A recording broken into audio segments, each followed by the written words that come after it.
Yeah, welcome very, very much to Conversation. A pleasure. Welcome to the program. A friend of mine and a friend of the universe and a friend of the intellectual community writ large here in the world, the United States and the world, and that's Stephen Eric Bronner, professor at Rutgers, major intellectual, if I may say so.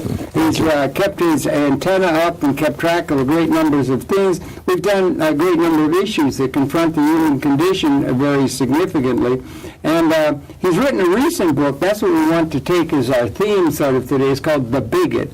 And it's subtitled again, Why Prejudice Persists. Why Prejudice Persists. A huge subject, and it's in many quarters it's been seen as a tour de force. And I think that it's bringing up an issue that's really relevant that isn't really discussed enough. We're going to do that. So good to see you again. It's my pleasure. Welcome, Stephen, to Manhattan Network. Thank you so much. So let's share with us again the book. When did you get the idea? Or maybe you could let you put forth the general theme of the book and what it is. You're dealing with this concept of bigot or the bigot. When did you get the idea to look into that seriously? And then we could talk about it. Well, I did, before this, 2 books. One on anti-Semitism, which is called A Rumor About the Jews. Yeah. And then I did a book on the Enlightenment called Reclaiming the Enlightenment. Right. And there's a sense in which the bigot is a natural derivation from these 2 books. You know, great books have been written on race, on sexism, on homophobia, on anti-Semitism, my own. But there's no. But what I found was, and is sort of something very simple, namely that the bigot very rarely hates one group. Okay. Usually, prejudice comes in what I call clusters. That's interesting. Yeah, so if you think of the Ku Klux Klan, or you think of the Nazis, or any sort of famous race prejudice group, I think you'll find that. So what I decided to do was to see what kind of dynamics or what kind of mechanics generates prejudice. Okay. And what I found is and what I found is that basically similar psychological, political, and social elements come into play in each case. Okay. So in a certain way, the bigot is the foundation for other kinds of racism. Yeah, I can see it. That's why it's very important that it be addressed in that systems term. Yeah. And you've done that. Yeah, I've tried. And is there literature that you were able to repair to that got onto that, or are you starting off on a new field to plow, in a certain sense, given the historical or intellectual history? I mean, there is material on the phenomenon of prejudice, but not much that, interestingly enough, not that much that's new. Okay. I mean, most of the really good stuff comes is about 50 years old. Okay. And I thought this was of some importance because the new social movements that have arisen, that is to say, African Americans, women, gays, and the like, what has happened too often is that these groups often fight among themselves. And so what I wanted to do was sort of to solidify the enemy, or crystallize the enemy, and show that these different forms of racism, these different forms of struggle, actually have a great deal in common. That would be interesting. Yeah, so you can see it's a system thing. Yeah, it's a system. And you try to cast back over the long swoop of history for examples, and are there some from ancient? We have some like Mencken and people that have been very social critics, but with the idea of the bigot particularly, because it's got a particularly pernicious quality, it seems to me, and one that includes a great number of people and give patterns, systems understanding patterns to critique the current situation. Here's what I've sort of developed, which is since modernity began, we say about the 18th century. 18th, you say? Okay. Roughly. Modernity. Okay. And we can think of the Enlightenment as the great expression of modernity. From that point on, immediately, a kind of counter-Enlightenment developed. Right. And I think that there are similarities over time, from then till now. Let me give an example. Please. If you think of the Tea Party, when the Tea Party emerged right after the election of first election of Barack Obama, everybody thought, "Wow, this is really heavy. This is something new." I don't think it's new. I think that this is part of a tradition that reaches back to almost the beginning of the country. The beginning of the United States. Okay. So, for example, you had in the early 19th century the Know-Nothings. Yeah, that's true. Right? I never understood it well, but yeah. Very similar to then came the Ku Klux Klan. Then came, after the Ku Klux Klan, the America Firsters. And then came McCarthyism. And then came the moral majority, and then the silent majority, and religious majority. You're right. Yeah, I hadn't thought about that. Yeah, you're right. Yeah. And now to make this even more, thank you, even more tasty, so to speak. Most of these movements, they come from the same areas, and they have the same class base. Okay, that's interesting. Yeah. And they have, if you like, very, very similar, I don't want to say the same, but let's put it this way, they have convergent ideologies. Okay, yeah. So for example, class-based, you say, class-based. Class-based. I associated those kind of things in my mind, just loosely, with ignorance. Well, and I think that's maybe I'm wrong. That's the old Enlightenment view. Okay. And there's certainly true. That ignorance reflects a certain class thing. Uneducated, lumpen. The lumpen is certainly in there. But I'd like to go further because although I think ignorance plays a big role, and what we have to do is build our cosmopolitan sensibilities, learn about new places and new groups and so on. It's not just that. Okay. I think that bigotry or prejudice is a kind of worldview that justifies those groups that fear progress the most. Fear progress. Okay, now we need a definition of progress, right? And, let me give it roughly. Okay, that is to say, the emphasis on science, the emphasis on capitalist development or modernization, economic modernization, the emphasis on individualism and multiculturalism, and the expansion of the public sphere, and of course the expansion of democracy. Yeah, right. And knowledge. And knowledge, exactly. Rational knowledge. Yeah, rational. Okay, And if you think about the groups that support these movements that I mentioned, most of them are come from agrarian areas. All right, that's not exactly in keeping with the urban tendency of the world. Precisely. Civilization, I think, means city dwelling, if I'm not mistaken. The etymology of the word. I'm not sure. I'm not either, but I think that's from Whitfield or something. In any event, they come from the agrarian areas. Small shopkeepers, what we used to call the petty bourgeois, obviously your lumpen proletariat, and also certain, shall we say, let me put it this way, certain neighborhoods, ethnic neighborhoods, old-fashioned ethnic neighborhoods, tight in their values, tight in their sense of unity against the outside world. Insecure, do you think, in their identity? Maybe? Of course. If you think of, for example, a small shopkeeper, in comes A&P. He'll probably lose. That's right. And there's been a lot of that going on in the modern experience, picking up. Undercutting the means by which people had a sense of identity. Right, that they felt threatened. And this is particularly true for, if I can put it this way, unfortunately, white males. Oh, interesting. Okay, consider everyone in your audience knows the old TV shows, Father Knows Best, and Leave It to Beaver, and Happy Days, and Andy Griffith. I mean, we could go on and on. Right. if you think about all those shows, they have something in common. Women are in the kitchen. Yeah.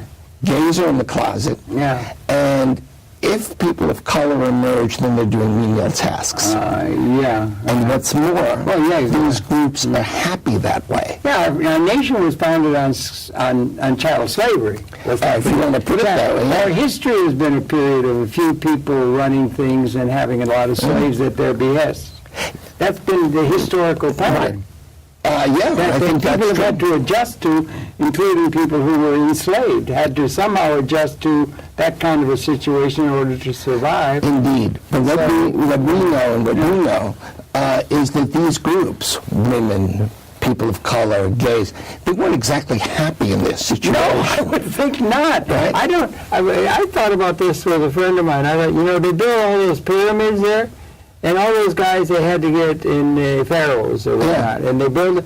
I don't think those people were really happy putting those great big stones across the hot desert floor. Yeah, I tend to doubt it. Yeah. You know? But they had to adjust to that. But the image of the bigot has an image of these groups as happy because that justifies himself. That's very psychologically interesting. Yeah. And I think this is true with regard to the bigot's relation to all these groups. Okay. So how is it that that these groups are in revolt? And if you think of, for example, the last election, Obama's victories, the only group that he won, the majority of, is white men. Is that true? I haven't followed that carefully. People of color, women, gays, all the different identity groups, or the groups that are targets of prejudice. Just a month or so. Even that. Yeah, right. It's basically white men.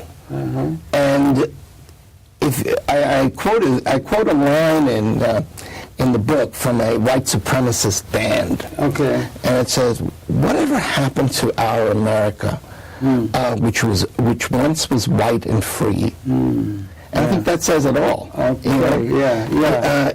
But that today, hankering after status quo ante that somehow doesn't.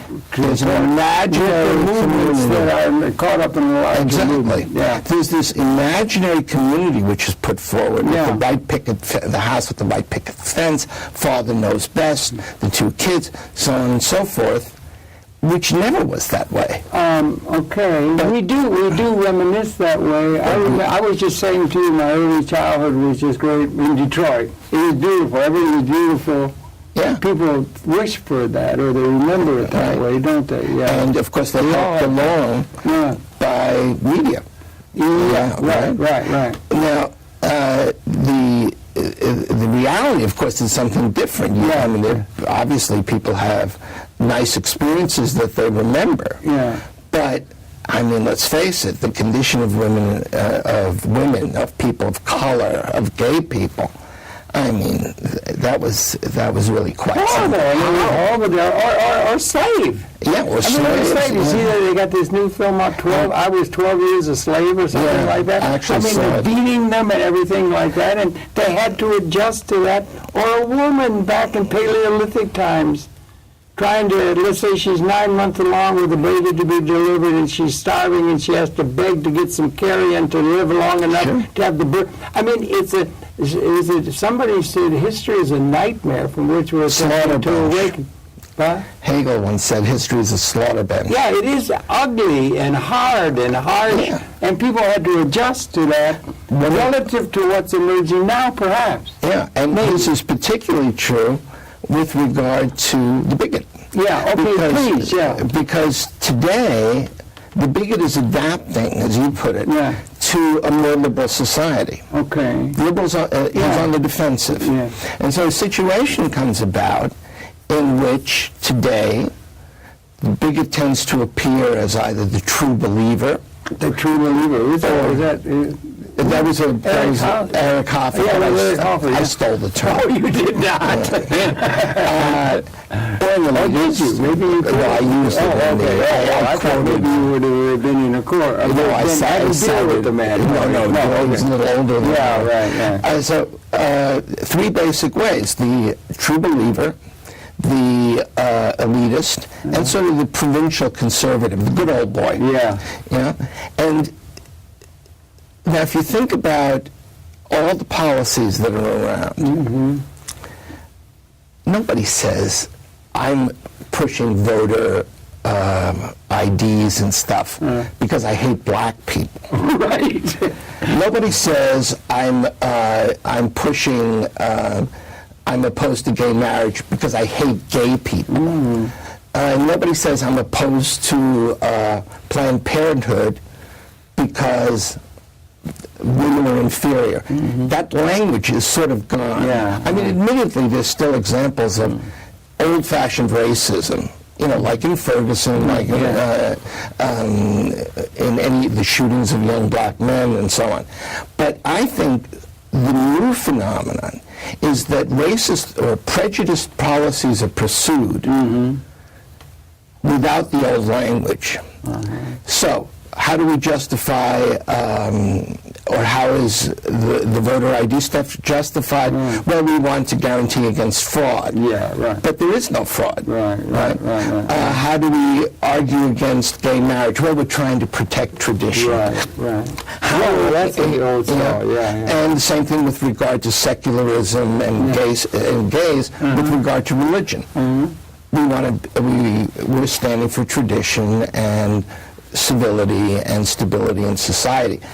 But in fact, it's the same groups who are being targeted in terms of legislation. Right. So one of the purposes of my book, of The Bigot, is to suggest that the bigot has adapted his language and his style to meet the conditions of a liberal global society. Is it something that's held, could we go back to Periclean Greece or something, through human history over a longer period?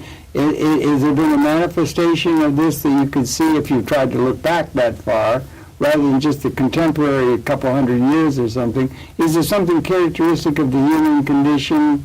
Does it have anything to do with a sense of loss of identity to something that is, that kind of thing? It may very well. Part of human psychology or something that's part of a longer tradition that you could relate it to, In my book on anti-Semitism, I went all the way back. Yeah, okay. And I suggested that with regard to anti-Semitism, for example, the original kinds of anti-Semitism or anti-Jewish behavior were inspired by religion, primarily. Yeah, a lot of them have. Later, with the Enlightenment and so on, it was more social. Yeah. And it got to be racial, it got to be Aryan. Well, that came later. That came later, yeah.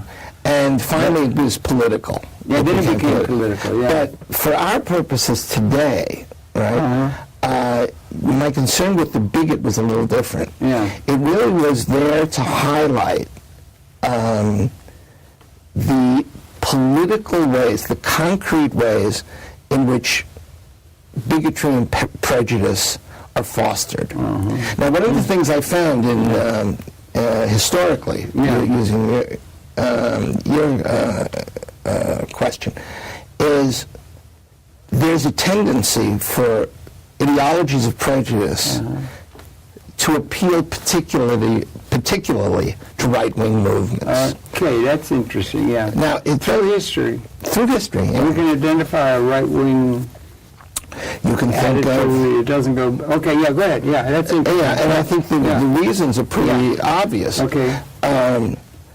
Right-wing movements are usually authoritarian. Okay. They're patriarchal. They patriotic. Patriotic and chauvinistic. Yeah. They almost always are elitist in their... well, that's reflecting history. History has always been an elitist kind of proposition by and large, and most people walling around in the mud. That is probably true, but even the people... the mass base of these right-wing movements, they may be wallowing around in the mud, but they think they're better than other people. Right.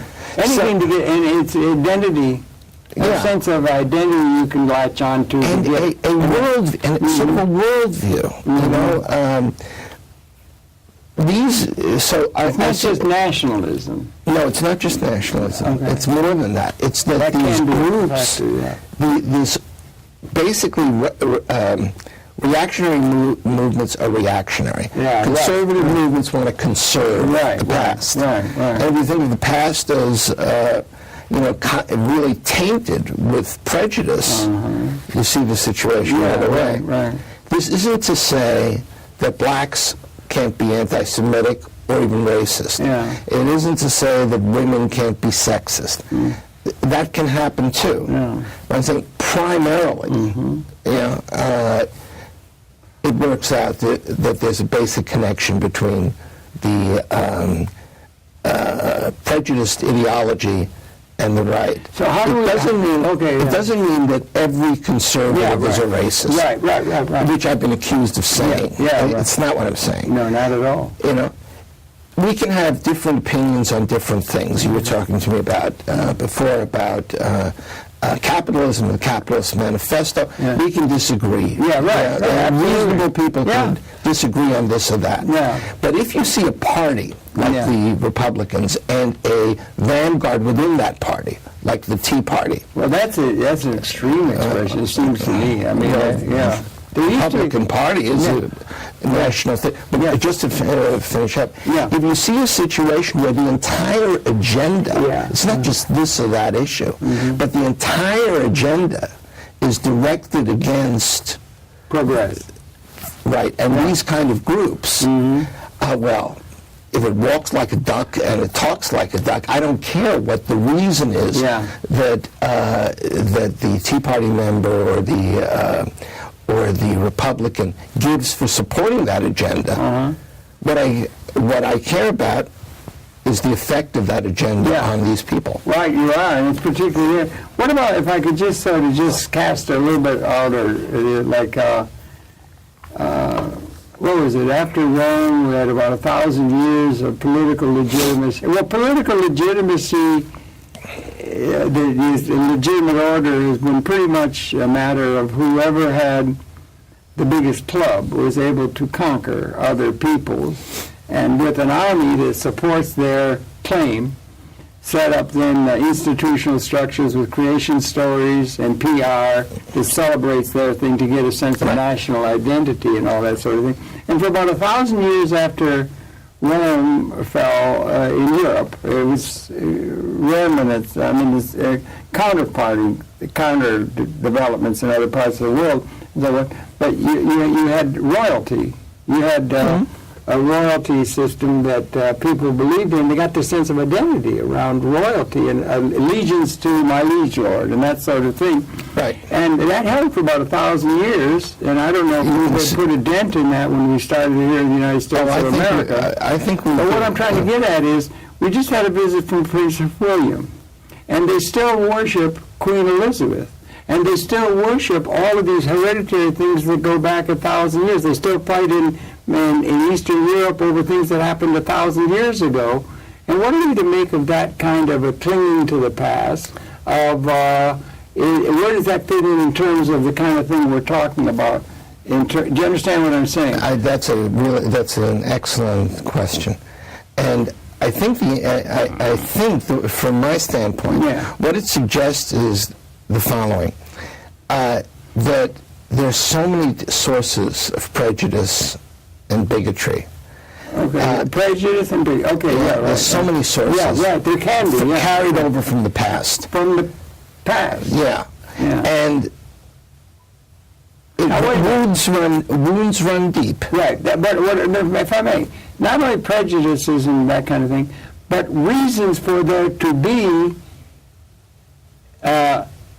hurt or having to submit to an authority that did not give you legitimacy. I mean, the slave had no say over it. They had to do what they were told jolly well, or they didn't survive. So there's a lot of pent-up anger, if that's the right term, about the conditions in the past. But I don't know. It's getting confusing. But it's very confusing. It's very important to get down to it. This, the first thing for a group to do whether it's African Americans in slavery, whether it's women in the kitchen, whether it's gays, is to feel empowered and to feel that they can do something. That's something one we want to encourage in everybody. Exactly. Right? Well, that's a progressive thing. We'd like everyone to feel liberated and fulfilling their own purpose and everything. Yeah. Of course, this is the threat to the bigot. Yeah, okay, that's a threat to the bigot of everybody because why? Because insofar as they want inclusion into the public sphere, women, people of color, gays, and the like, obviously the power of white men and of tradition is threatened. So the people that held on to those threatened, but then why do the masses still give allegiance to the Queen of England and Prince William in such dimension that it's they may outdated institution and they still just cling to it? That is so. Is it somewhere akin to bigotry or what? Or clinging to a past that, and they were not of the real royal order, but they worship it. You understand what I'm saying? With regard to... Or industrialists, or capitalists, or leaders, or whatever, or movie stars, or whatever. I mean, there's a vicarious identification. But one thing one has to say for the English, they may identify with their royal family, but the royal family has no power. Well, the royal family has an awful lot of money and influence in the public sector, and they have a big thing. He's over there making big contracts with major players and all that. And that they bow down to it. Yeah, but once you notice, once a royal says something political, it becomes immediately explosive. And this, you have to think to yourself, English history... They act up, or but if they act, they carry the Rule Britannia and all these kind of things. But this is gloss, though. It's like watching a TV show or a celebrity. But in terms of the power of kings and royalty, that's clearly eroded. It's common. And this is actually very important for the bigot, because the attack on royalty was undertaken in the name of rights, human rights. And right from Magna Carta on, maybe. Indeed. And this is another threat to the bigot, because it suggests that anyone under the liberal rule of law should be treated equally. And that, of course, again, undermines the... it undermines the sense by which they get warped or whatever, from whatever, but they get a sense of identity. Well, or is that too common a word? I think they get a sense of identity, specialized identity to them. That they are the chosen thing. Let me give you a quotation here. This was called the clarion call of the French Revolution. It comes from Beaumarchais' The Marriage of Figaro. The play. It was left out of the opera. Really? Very interesting yourself, Figaro, who's a barber, says to the villainous count, right, what have you ever done to justify your privileges besides being born? And I think that's sort of the key to everything. Where do you get your privileges from? And with regard to the bigot, he constantly relies on natural attributes. Natural attributes? And what he sees is... of he and his people that he associates he and his people, and also the other. And also a sense of prejudice directed against them by others who are snotty or above or ruling over or trying to be smarty-ass kind of people who think that they're ahead of where these people are and that kind of stuff. Consider, the open proletariat attitude. It could be, but sort of more generally speaking, you think of how, why can't gays be in the army? Because if they're in foxholes with straight guys, supposedly, they're going to sexually molest them. Why can't they be the prejudice? That's the prejudice. Right. This is the way gays are seen. That's the way they are. Threat. Let me give you another example. The first great classic American film was, of course, Birth of a Nation. Oh, yeah, right. Ku Klux Klan. Now, one of the interesting things in that film, which is a justification of the Ku Klux Klan, the film, is that the film suggests that inherently black men are trying to rape white women. Yeah, that's all they, right, okay. But of course, in the period of the Civil War especially, and its aftermath, it wasn't black men who were raping white women, it was white men who were raping black women. Yes, indeed. And that kind of, I call that projection. Yeah, right, okay, that's the term. Somebody used that in psychology. Freud was Freud. Yeah, right, okay. But that's an essential part, I think, of prejudice. Yeah. This kind of projection.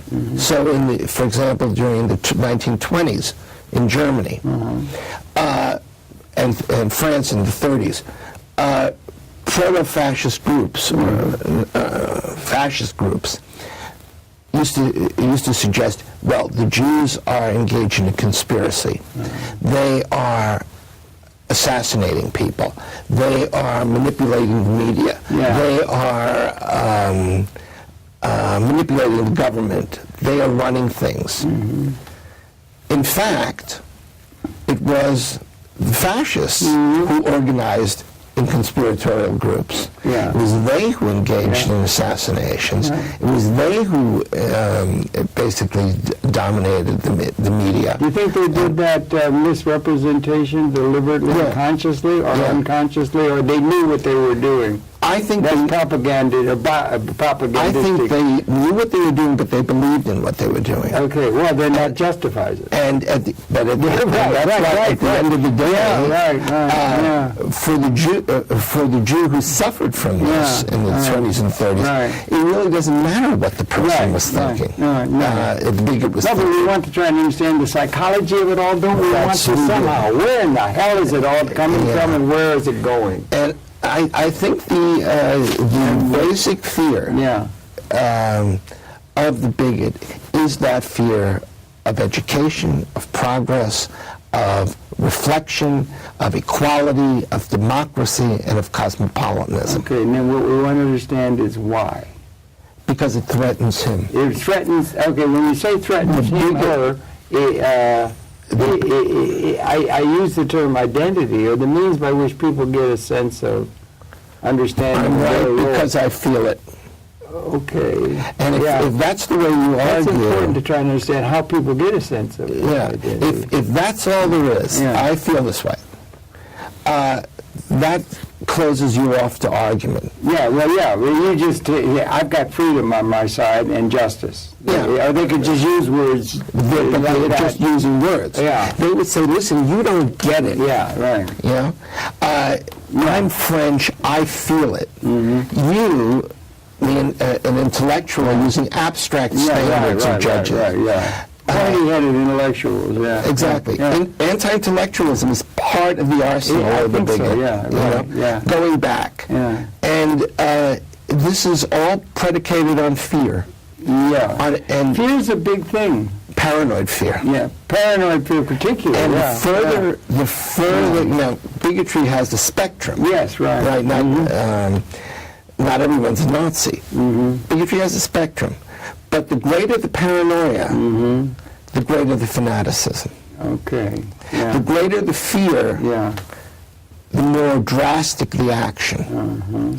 This isn't just a question of... and this isn't just material interest, something like that. No. It's not, although it can include those. It includes, absolutely. Very good. And somebody's going to have their estate seized or something, it's not... The transition between a major situation where there are certain economic interests, there's certain means by which security is given to certain people is going to be supplanted by something else, and that transition is done brutally to where it is all lost, no possibility of a linking between the new development and the old way, encompassing the old way, but appropriately dealing with the new emerging reality. That should be the mark of statesmanship and so forth. And if that isn't provided a sense of continuity with the past and the future in terms of the present, then we're in trouble sociologically, politically, and otherwise. And is the groundwork understanding the source of the bigotry, perhaps. I don't know. I don't want to sugarcoat it, but one of the other things that the bigot tends to do is respect tradition simply because it exists. Right. Okay. Yeah. So in the South, for example, now there was an attempt to set up a monument to the founder of the Ku Klux Klan in Louisiana. So obviously blacks went crazy with and mounted resistance and criticism and the like. The supporters of the monument said, well, what do you want? This is our tradition. Yeah, right. That's right. And so we used to whoop you guys. That's all, That's it. And you better get off of the sidewalk when you see us coming. That's just God's way, or some such nonsense. And that kind of naturalizing of conditions, that also is an arsenal. Them's the good old days when they knew their place. When they knew their place, exactly. Okay. And they liked it. That they liked the place they were in, as you're saying. They liked that. We got to put them back to where they're going to be happy with themselves. Exactly. Getting off the sidewalk when we saw them. You and I are old giving enough, us due respect. You and I are old enough to remember the civil rights movement. Absolutely. And God bless. The responses of conservative Southerners to the freedom riders. Yeah. What are you trying to do? We know what our Negroes want. Right? Horrible. That was a constant refrain. You know Stokely? I knew Stokely really well. Stokely Carmichael. I didn't know him well. Wonderful. I loved him. He, among other things, what he was able to use was humor. Oh, yeah. And all that, I'll use the loaded term, bullshit that was going on, he was able to rise above it in a way with humor. I'm sorry, that's just a side. Yeah, no, but it was such a major thing. It was such a traumatic thing that was done. One of the things that he and Malcolm X and King, all of them in their each after their fashion, enabled people of color to see that their oppression was unjust. Right. And it was also irrational. Yeah, right. It was both. Well, yeah, but I mean, yeah. And getting them, once you can see that, then the possibility exists to change things. And there was a major change going on. It was gut-wrenching for a lot of people. Look at Mr. Wallace and segregation forever. So that's some of the stuff that we're talking about when you're talking about bigotry. Indeed. And one of the things that it's very possible, I don't know whether bigotry exists in every individual. Yeah, that's an interesting thing. I'm not sure it matters. Okay. What matters is that the dominant by another name, maybe. Bigotry. No, that's by what we a have less to do. loaded term. Yeah. Then that might exist in the human. The point is we have to marginalize the bigot. Marginalize the conditions that create bigotry and sister aspects of human psychology that are close to it, not quite so loaded. That's an extreme form of something that exists in human nature that we have to understand, deal with. How are we all going to get together somehow in a new kind of way that may be emerging now? And I think today we're seeing some developments that are very important. Thank you. For example, we used to believe that identity politics was opposed to class. Okay, talk it out, I mean, basically, if you want to have a black identity, it doesn't matter whether you're rich or poor, powerful or unpowerful.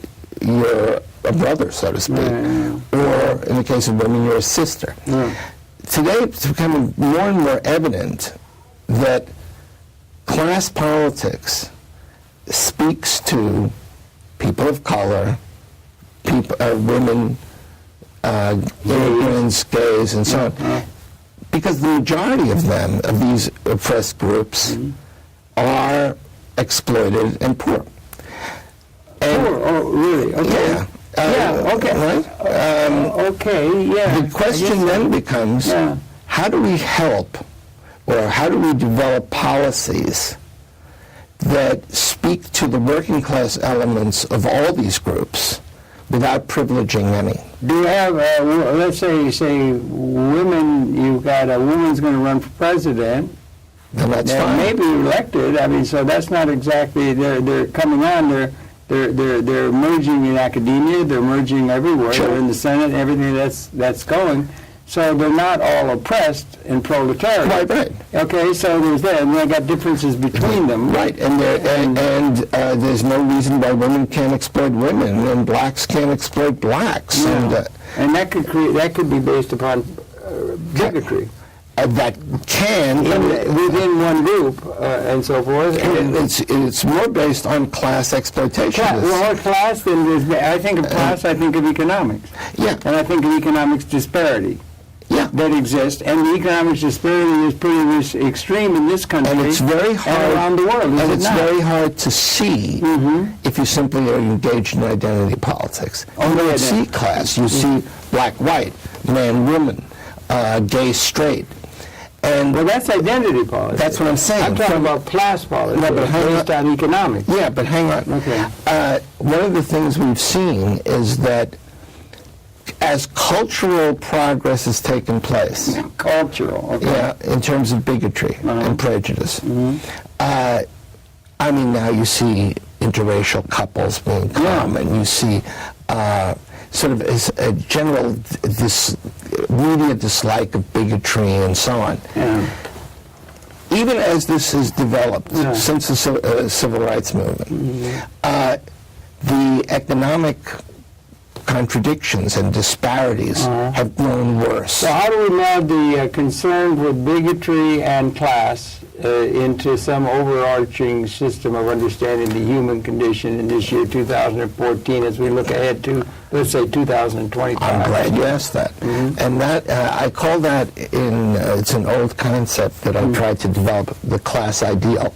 Class ideal, okay. Yeah. Yeah, spell it out. Which means that activists within each of these movements, people of color working within organizations of people of color, women working in women's organizations, and so on, have to insist or begin to formulate programs that speak to the needs of working class people in all these groups. So why working class people only? Because why not? If you're talking class again, you're talking economics. Is there maybe something wrong with our economic theory? Yeah, well, that's Or is there the inappropriateness is seems to me not only bigotry with class and with the bigotry that we've inherited and that lumpen kind of thing, but it's also obvious in the terms of we do not have an economic system that seems to be doing what is needed in order for there to be general liberation of the whole of the human society, if at times may offer now for the first time,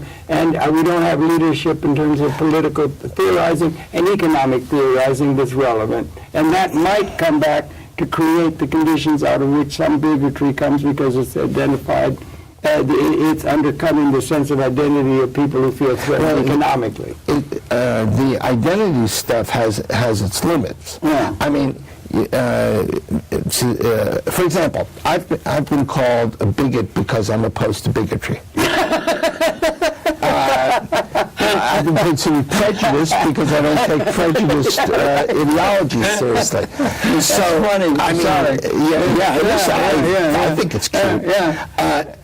If you want to talk about contesting the everyday oppression and exploitation of working class people in these groups. Well, you can say working class, people everybody. exploited. Okay. Not everybody. Well, that's what I was trying to not limit it to the working class. Well, if you want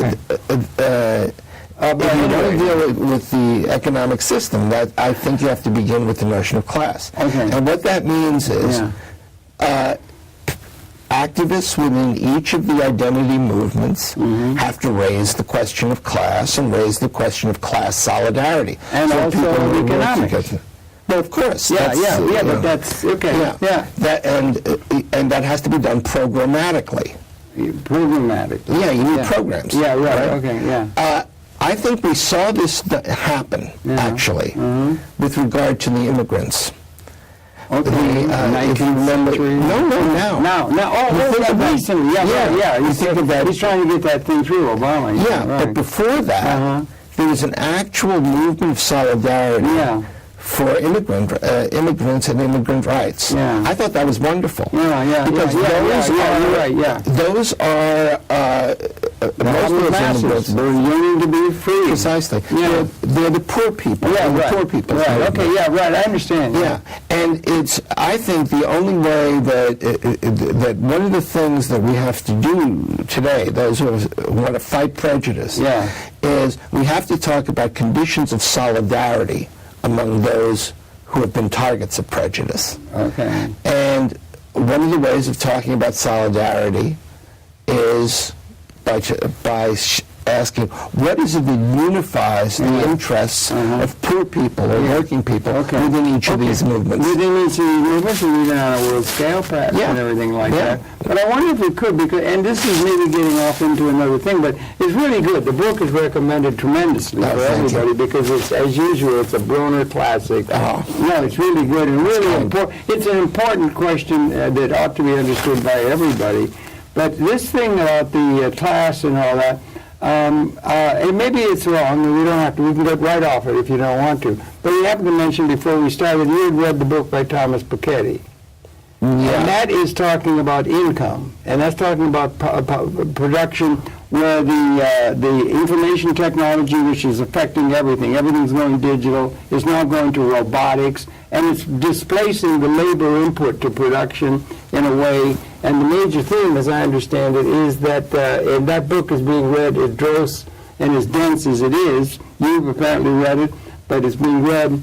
It's not being read so much as it's being read by staff and so forth of our major leaders around the world, because his theme is we do not have a way of forming capital or productive systems that do not need people in the way that they have workers, in a way, in order to distribute effective buying power to the people of the world in order to clear the market of good, liberating potentiality for improving the human condition, and that's a major thing that's affecting the consciousness of our leadership, political and international and banking. I mean, let me say this quick, because I don't think this actually fits into the prejudice argument, or at least doesn't tangentially. That argument goes back to Marx's Das Kapital. Okay, if you say. Always, the argument from the beginning was that production outstripped consumption.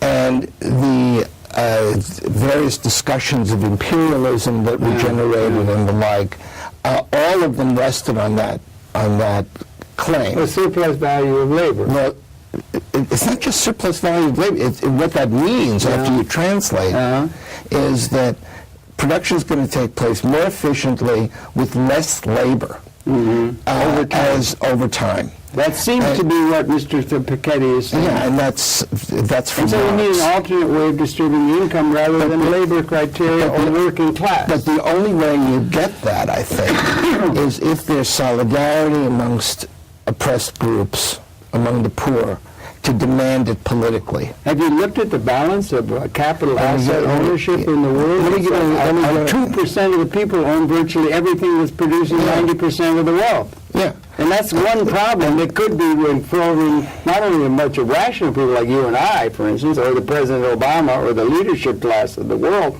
but also a lot of people who are being infected by the insecurity inherent in that condition, and they're called bigots. Because their identity is being threatened in a way that they can sense, and I think that's true. In a certain way, the bigot is opposed to the development of capitalism as well as to the socialist remedies to it. It's going now. It's all concentrating into a couple of percentage of the world population owns everything that's producing the wealth. There's something not amiss outside of identity. But the bigot tends to suggest this is not due to capitalism as a structure. Oh yeah, definitely. Yeah, right. It's a conspiracy. Yeah, but I'm trying to put them both into a bigger pattern of understanding. Maybe that shouldn't be done. There are two different moments. There's a lot of insecurity in the world now. And this happens on different fronts. Yeah. I mean, if you think of Islamic fundamentalists. Yeah, there you go. Right? Yeah. I mean, whatever you want to say about Islamic fundamentalism, it obviously doesn't have a critique of capitalism. It doesn't have an understanding of the way capitalism operates. It seems to me that's true of the left also. You have a kind of romantic anti-capitalism, which means basically we criticize capitalism, but we're not sure about how it works. And we don't have an alternative. Yeah, but the only way you get an alternative, you can talk about an alternative, is if you can talk about programmatic policies that affect poor people and working people. Well, okay. Yeah. Okay. And in order to have that, you first has to have a sense that solidarity is necessary among those groups. Right. Solidarity to achieve what? These programs. Economic or improving wages. Not just that. Improvement of the conditions on the job. All they do is think of the masses of the job working. They don't think about how the capital is formed. They don't think about there's an alternate way of distributing income to people, to the ability to clear. That's the problem with ranking China, and the world. I think it does have something to do with people feeling a sense of insecurity because our leadership doesn't have an economic order relevant to the future. But it also involves an inability to recognize what the relationship is between identity and class. Okay, that's really, it's important, isn't it? Yes, it is. Is it impossible to conflate the two somehow in a larger comprehensive systems understanding? One doesn't simply fold into the other. Yeah, okay, right, okay. But if I can put it this way, the next step of bigotry, please. Right? Is class oppression. Okay, right. Whether Mitt Romney's talking about the 47%, or you're talking about the 2%, or Occupy Wall Street's talking about the 1%, however you want to phrase it, like this. The logic is that the majority of the population, and especially about these groups that have suffered prejudice in the past, have become poor or working class. Yeah, absolutely. And what we tend to do is forget that. And we constantly concerned about individualism. We're concerned about identity. We're concerned about that kind of thing. And we don't see the way in which class oppression today is at the root of modern bigotry. And I think the proof of the pudding is that today all of these groups are attacked. All the programs that would help these groups economically, politically, and socially are attacked in the name of something other than racism. Healthcare, Obamacare, everything. From the Tea Party, I lunatic fringe. Maybe I shouldn't say that, but it seems that way. A run amok Republican Party. Consider something. I think your audience might find this of interest, or might think about it. The first Obama election, right?